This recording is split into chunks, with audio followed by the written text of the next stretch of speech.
Imagine there being an illness out there that anybody could get. There's no cure or any way of knowing how you obtain the disease. Unfortunately, there is. In 1939, Lou Gehrig brought national attention to this disease.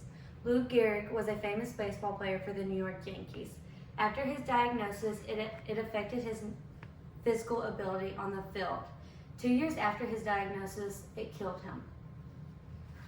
As you can see in the PowerPoint, Lou Gehrig was the first sign of the disease in 1939. The founder of Lou Gehrig's disease was Jean Martin Charcot. Lou Gehrig's disease is also known as ALS. The cause of ALS is still unknown. Scientists still don't know yet why the disease strikes some people and not others. However, evidence from scientific studies suggests that both genetic and environmental play a role in the development of ALS. The National Institute of Neurological Disorders and Stroke suggests that military veterans are about 5 to 2 more likely to develop ALS, although the reason for that is unclear. Possible risk factors for veterans include exposure to lead, pesticide, and other environmental toxins. ALS is a progressive disease that destroys nerve cells in the brain and spinal cord, which controls the muscles throughout the body. Any muscle group may be the first to grow signs. Some of the muscles would be weakness in the legs, the feet, and signs of weakness in the legs. Feet of difficulty or walking or normal day activities, including slurred speech. According to the Mayo Clinic, 5 to 10% of people with ALS inherited it in their family.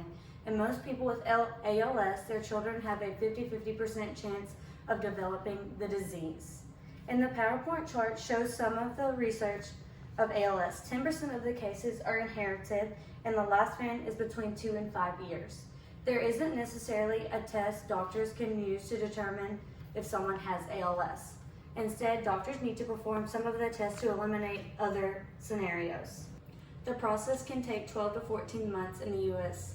An important step toward determining ALS risk factors were made in 1993 when scientists supported by the National Institute of Neurological Disorders discovered that nutrition in the SOD gene was associated with some of the rest of the familial genes. Although there isn't a cure or any evidence showing how you obtain that disease, there is other measures that you can take to prevent death. Proper management of symptoms and proactive use of medical intervention can make a positive difference in day-to-day living and making potentially a longer life.